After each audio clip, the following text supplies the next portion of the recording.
A bunch of beardy boys in the basement today on Attention Span Labs.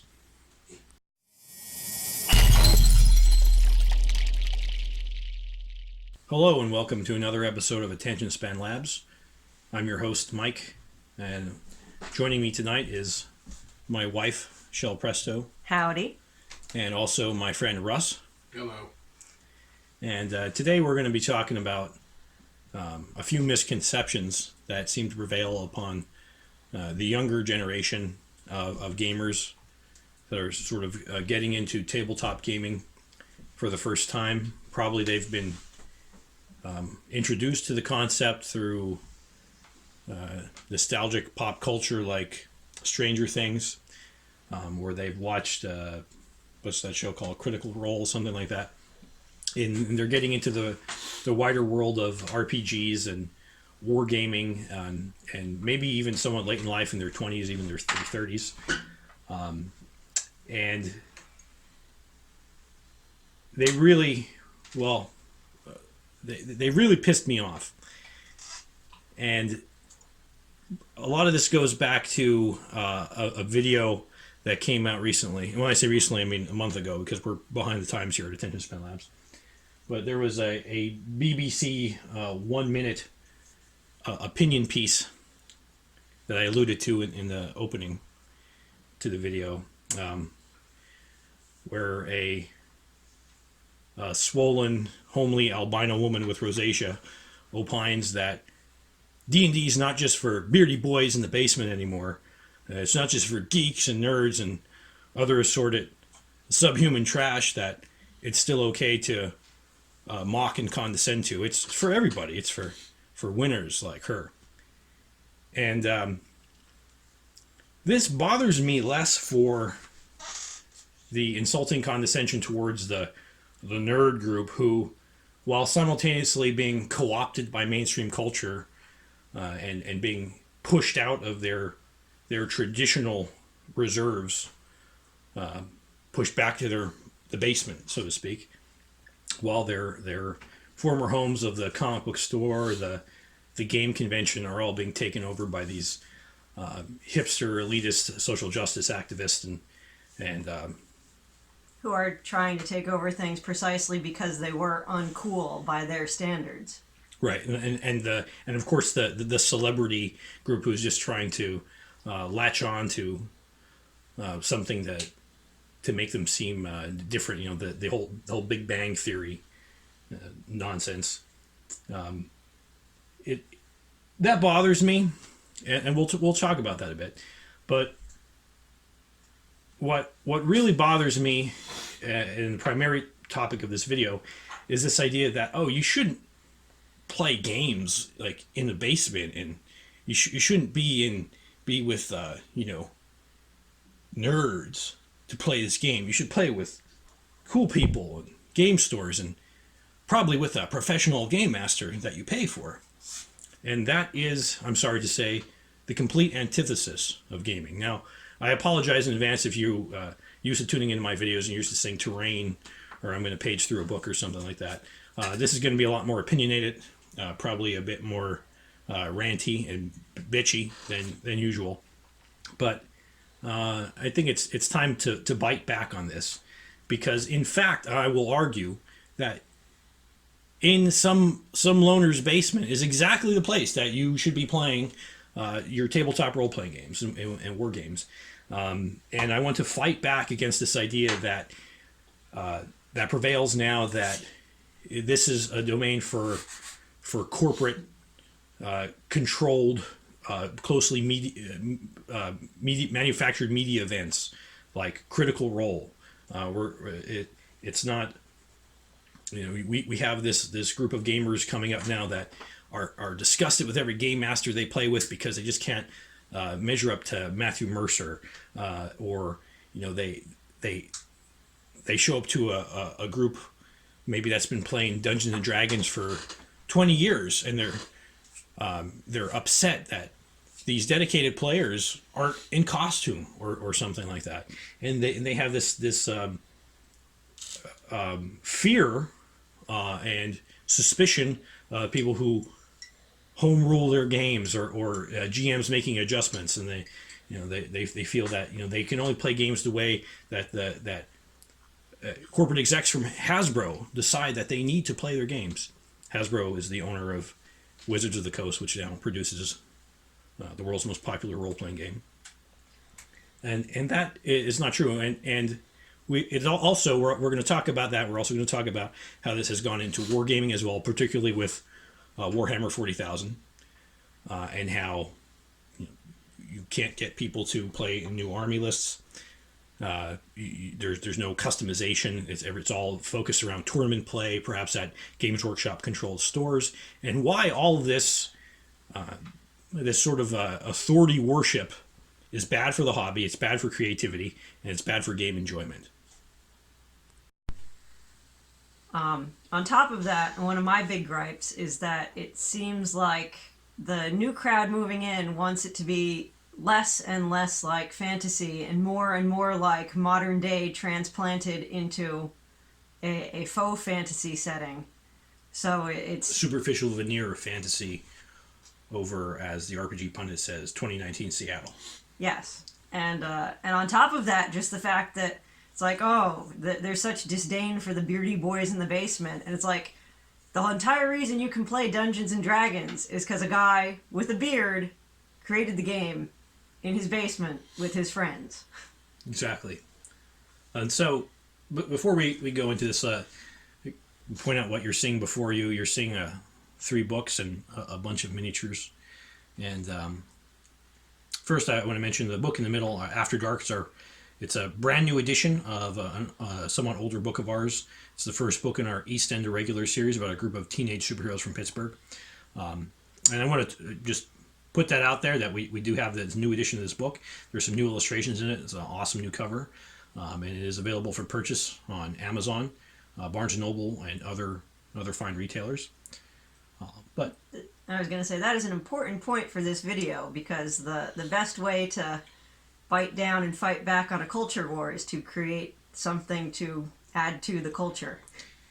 Yeah, as the saying goes, you can't win a culture war without any culture. So, and I'm not, saying that the culture war is a good thing, or that we should have a culture war. I ideally wish we did not.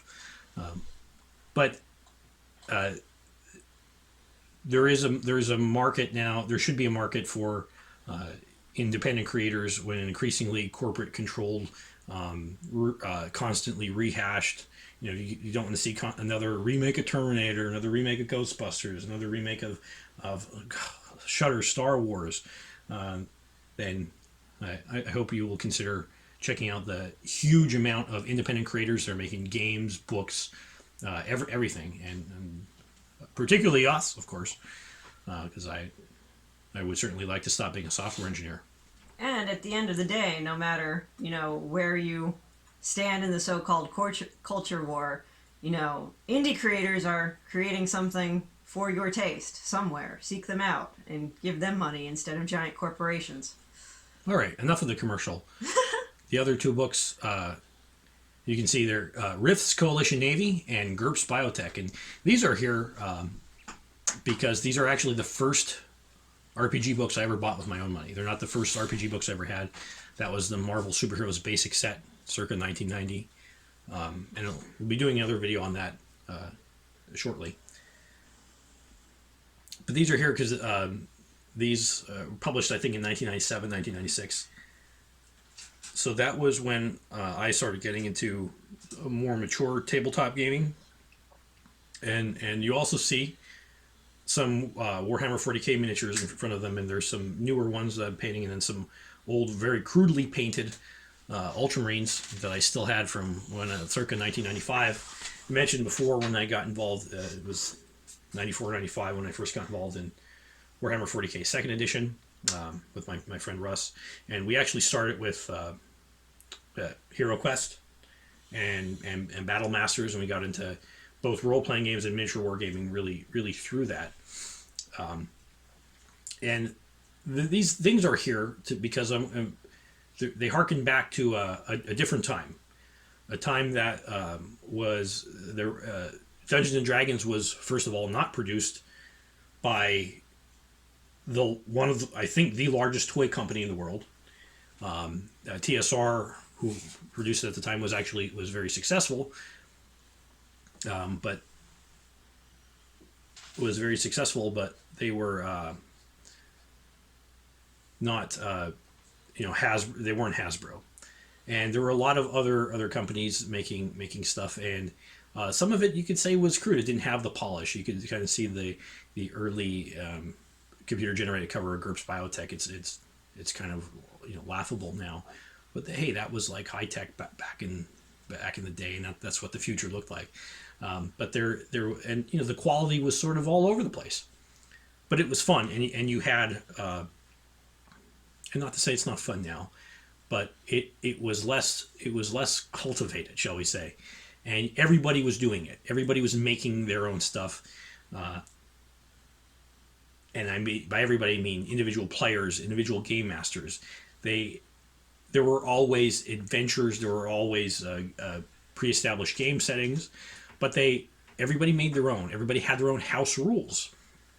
And to get back to the main argument of this, most of it happened not in game stores, not in huge packed tournaments at Gen Con. It happened in people's homes, and often they were the not always, but often they were the socially sort of awkward, ostracized people. Well, it was the boys who didn't like sports and the girls who didn't like fashion. And that's that's a sort of crude generalization, because I was always a pretty socially functional, adept person. And you like sports. I like sports, but I was also into this stuff, and it was contra the arguments of this pasty-faced, shrill woman from the BBC. It was open to everybody: women, the disabled, as I said, like the socially inept. It was a place where they could come in and express their creativity and meet and build good relationships with people in actually a very accepting setting. And it was in sometimes a dirty basement, sometimes you're hiding from maybe an older brother or or your parents who were like looking at you like, what the heck are you talking about? Yeah, they're afraid. This is before my time, that maybe they're afraid you're going to be sacrificed to the devil and so forth. My mom was afraid of that.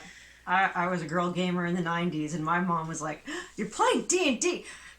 They hurt people with swords in that. Like, not really, Mom. Not really. And so Shell's mom was about 10 years late to the party on that one. But the point was, again, these were just normal people, and that's okay. And sometimes they're dysfunctional people, a little bit here and there, but that's okay. But it wasn't about celebrating their diversity or their dysfunction. It was just people being human beings to each other, right? Talking, getting together, and doing the most human thing people can do is socialize and have fun. And they were actually playing games, and they were doing things on their own. And if they didn't like the way the book said, the rules said it should be done, but guess what? They made their own, and they didn't. I'm not saying there weren't rules lawyers back then, but what there probably wasn't are professional game masters. Maybe that are going to be one day certified by Wizards of the Coast or Paizo. There weren't edicts passed down from corporate headquarters about your what kind of political ideologies have to appear in the game, as almost made it into Pathfinder 2nd Edition, or they cut it out. But and you had games like Rifts, which is now widely derided by the same group because it's violent, it's a power fantasy, and there's all kinds of zany over the top stuff and lots of big guns and ridiculous robots, and it's all, and I'm sure it's probably also misogynist and racist and everything else, but what it was is fun. And well, I think the other thing with that is, like, who doesn't like a power fantasy? Like, the whole point of life is that you're like, well, sometimes you're at the bottom of the barrel, or you're not. You're just getting by. You're in high school. Like, what what is the bigger thing in your life then? So like fantasy is supposed to be this awesome escape into things you can't do. Yeah, and it goes beyond just sneering at the older stuff, at sort of the rougher stuff, and the more rough around the edges productions. Not that any of these are particularly rough around the edges. These are very well produced books by very competent game companies, but there's this sense that of these really newcomers. These are entryists. These are people who, for the most part, if they were aware of this hobby at all, and by this hobby I mean the broader expanse of tabletop games, role-playing games, war games, they probably looked down their nose at it for a long time. I'm a millennial, theoretically. I'm like in the early stage of millennials, but I was born in '83. But these are people who were certainly around long enough to have played in, if they wanted to, played in the '90s, and now all of a sudden or at least in the early 2000s, but now all of a sudden they're tuned into it, and they've decided they're going to define how this hobby was from people that have been playing it for 20, 30, 40 years. We actually, a friend of ours we talked to online has been playing the same D&D campaign for 40 years. I have a friend who's been playing for like 20 now. Yes, that's a thing. It's a really arrogant thing to come in and mock those people. Like you're the new kid on the block. You should not be telling other people how it should be done, and trying to change the hobby because you think you know better. Well, the other big thing about it is that it's like, if you're condescending toward the quote unquote beardy boys in the basement, it's like there was no gateway to playing this game. All you had to do was be nice and act like a kind human being and say, hey, I want to play. Like, I'm a girl. I've never encountered a group that was like, no, we don't want you at our table. And I'm sure it's probably, in all likelihood, it's probably the opposite. They probably fell all over you because you were a girl. Like, oh, let's get a girl. Like, let's be honest. You find if there's a girl comes into a comic shop or a game shop, everybody's falling all over themselves to be super polite and helpful to them in a way that, frankly, men don't. And not that I'm complaining about it. I don't need help in the game shop, but it's actually quite the opposite of how they present. It was not, except maybe there's always exceptions to something. Well, the other thing is, it's like some people are like, oh, I went into a game store and I'm a girl and the guys didn't talk to me, and it's like, a lot of people in the hobby are socially awkward. You as the girl in the game store are probably socially awkward. The people behind the counter may be equally socially awkward. There's no obligation to talk to you. It's like you're just a customer in the store. Do you ever go? Well, I think from the customer service perspective, they should at least say hi. Yeah, but I mean beyond that, like if you go to Walmart and you're like, oh, the cashier didn't do anything beyond saying like, hey, or did you need something? Yeah, I think also we're now in a society where certain people are so touchy that if they show too much attention to them, they would react badly to that as well. Like I've totally gone into game stores and like not really said anything to the guy at the counter, and the guy at the counter hasn't really said anything to me, and like I don't care. That's okay. Took my money, smiled, said hi, that's it. And I think that's really the point we're talking about here, is that the game store is not that you can't play games at the game store. I've played games at the game store, right? But the game store is sort of where you go. It's an avenue of last resort to find a game. You buy games there, but you don't go there, hoping that some random stranger walks in and you're going to play a game with them, because these games are meant to be played with your friends. And I think a lot of the problems that this younger generation has is that they don't really have friends. They don't really know how to make them, and so they want the adult equivalent of a play date. Which is also ironic because, like, we have the internet now. You find people on the internet, and a lot of times they live far away from you, but you can also find a group close to you. Like, it's never been easier to find people's interests and find people.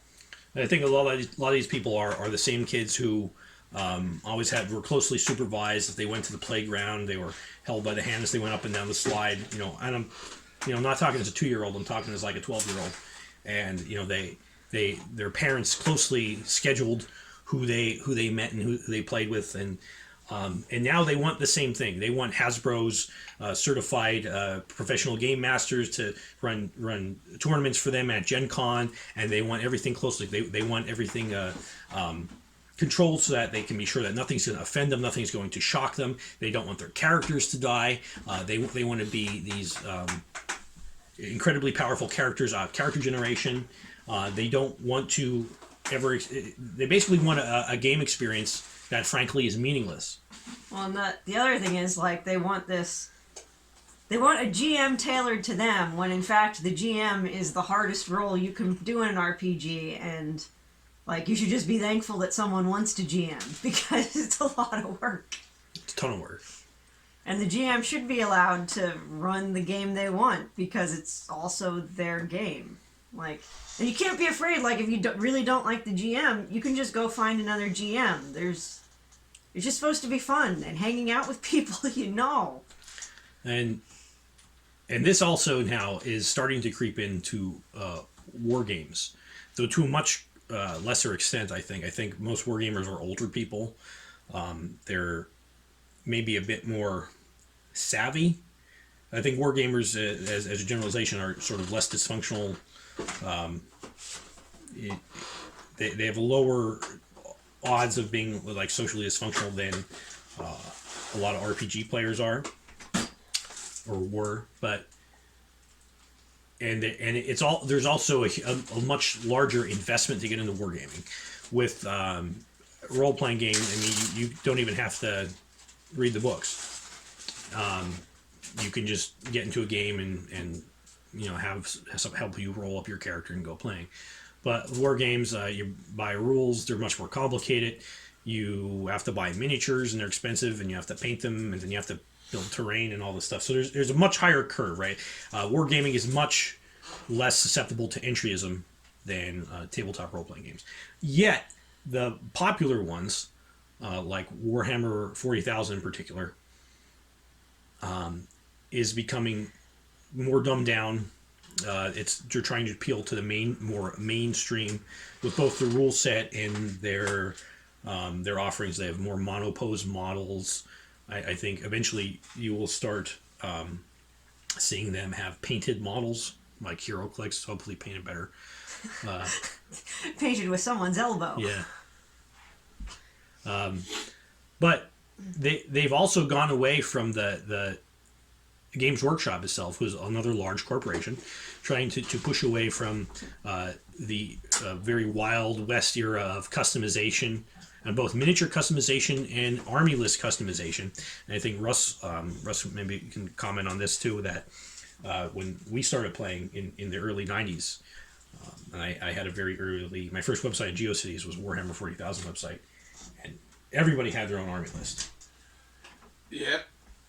And it was, everyone had their own army list. They put them out. They put them on the web, and it was just play whatever you pretty much wanted. If you did read all the points of that list, you use whatever you wanted. Yeah, and you, the key to that was you were playing real people. Like, you were playing your neighbor, you were playing your friends, you were playing maybe people at a game store, but you weren't playing at a Games Workshop store where they said you can't do that, you can't feel that miniature. And how you did it, and this is probably revolutionary to a lot of people, is say, hey, here's my army, here's a list, and here's what they're about, and what do you think about that? Would you play that? And the guy said, yes or no. Yeah, and you shook hands, and you played. Because you know what it was about. People just wanted to actually play a game. And they probably had their own stuff they wanted to try out, too. Yep. Yeah, you had that, you had people just, people just make stuff up. It wasn't even in the book. It's like, oh, well, it's based on this thing, but here it is. Most people wouldn't bat an eye. They'd just be like, oh, that's pretty cool. Let's go for it. Yeah. Nowadays, like, oh, you can't play that in a tournament at all. Oh, gosh, no one cares about that. Yeah. Tournaments.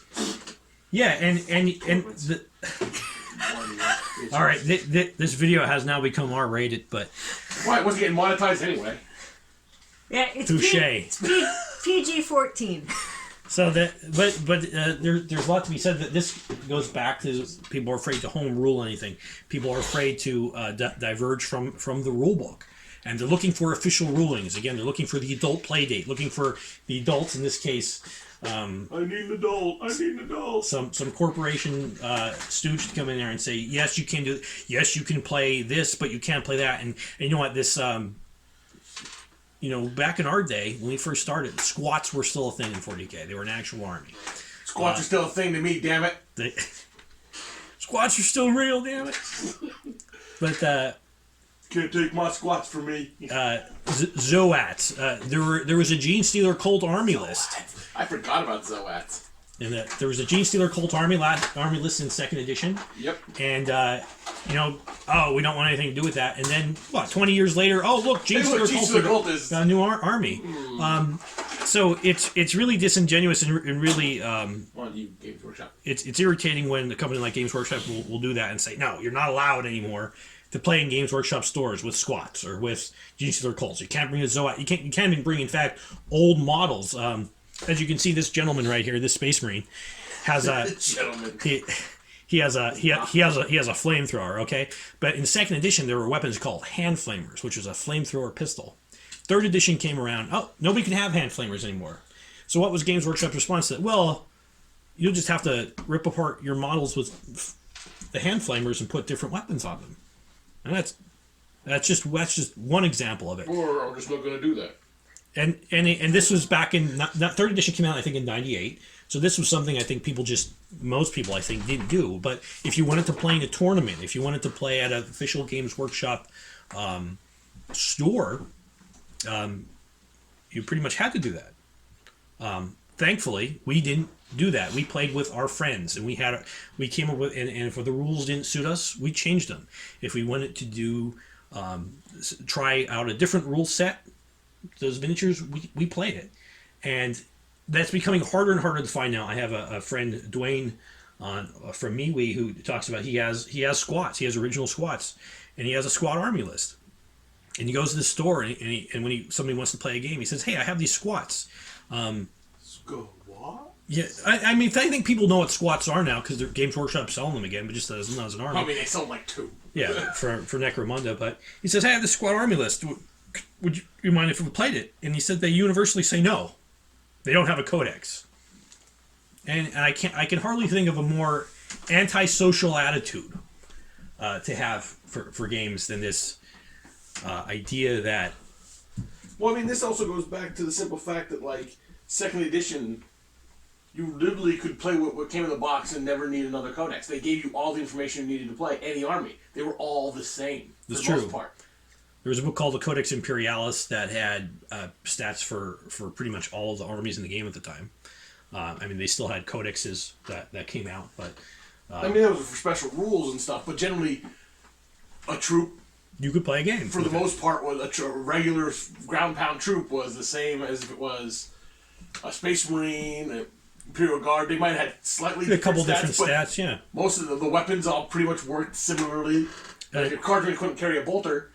But I mean, that was really the biggest difference between Space Marines and Imperial Guard. There were fewer special rules, I think, but it was a different time, and they left the game open to a lot more customization. I mentioned on my early Warhammer website, I created my own chapter, and it had special war gear, and I also included these newer miniatures here because they're actually part of the guys on pedestals that are still being painted are. My condescending Strato Hussars. They're an Imperial Guard regiment. The other miniatures are they're from the game Afterlife by Anvil Industry, but I used them as my Arquilon Imperial Guard. And what do these have in common? Well, none of them are tournament acceptable, right? Because first of all, these guys have non-Games Workshop parts to them, right? Even though they function pretty much as like a standard Imperial Guard army. The Arquilon the Temvatarii, as they're called, and I'll hopefully do a video on the lore, but these homebrew Imperial Guard units I have, but they're essentially power armored Imperial Guard, and that's heresy, you say. But hey, There used to be power armored Imperial Guard. And There used to be an Eldar human hybrid. right. And why if it's mutually agreeable to gamers, can't we do this? And the answer, of course, is that we can. And I really hope that people watching that are stuck in this, like, oh, Hasbro didn't approve of this, Games Workshop didn't approve of this, I can't do it. I was, I'm pretty salty in the beginning. I'm sort of angrily old man shouting at the clouds kind of thing. But I really hope that if you're watching and you feel that way, you break free of that and say, listen, this is your hobby. You've bought the books, you bought the games, you can do whatever the hell you want. And I really hope you do. And I really hope that you go out and forget about tournaments, forget about official sanctioned events at game stores, and just go out and try to have a fun night with your friends. So, how does one go about just having fun playing games with friends? Well, first of all, you have to have friends. And the first thing that can help you with that is stop calling yourself a geek and then sneering at other people who their hobbies are the actual core of what is so-called geek lifestyle. Stop pretending you're better than them because they have beards or because they play in their basements. You should be so happy as to be invited into somebody's basement, into someone's house. Notice you're not getting invited to too many people's houses, are you? Because you're probably playing in game stores and tournaments only, and you don't actually have friends you can play with. So drop the attitude, drop the condescension, drop the I'm better than you attitude, drop the policing of invidious political viewpoints or whatever else you're looking for, and just go out and respect other people who have been doing this a lot longer than you are, and you'll probably find that they're, for the most part, cool people, they're welcoming, and that they're really good players and game masters, because after all, they've been doing it for 20, 30, 40 years, and you've never done it at all. So that's the advice that I offer to you. The other thing to say with that is like, the people who have been doing it a long time, like, they have the experience and they have the skills to not only give you a good game, but teach you how to play well and give you a good story, and have far more experience than even, say, a professional DM. Yeah, so just be, instead of thinking you who have are brand new to the scene, already know all there is and you know better than everybody else, maybe be less arrogant and more receptive to how real people actually play, and open yourself to the idea also that you can play a game that's rough around the edges with unusual people and maybe an unusual environment with unusual ideas that don't come out of a rule book. Stop looking for the finely polished corporate manufactured setting, because you're not going to find it with real people. So my recommendation is to forget about the tournament play, forget about the corporate managed campaign at the convention, and open yourself up to gaming with real people. And I think you'll enjoy yourself a lot more, and you'll be less inclined to make snotty videos trying to insult the people that you're trying to game with. So I think that's about it. If you like this video, please give us a thumbs up. Please share it with friends. And let us know if you'd like to see more videos like this, more roundtable discussions about these kinds of topics in the comments. On the other hand, if you want me to just stick to terrain and miniatures and toys, you feel free to say that too. I don't think I can promise that exactly, but I do appreciate your time watching this video. And as always, this is Mike and Shell, Russ from Attention Span Labs, signing off.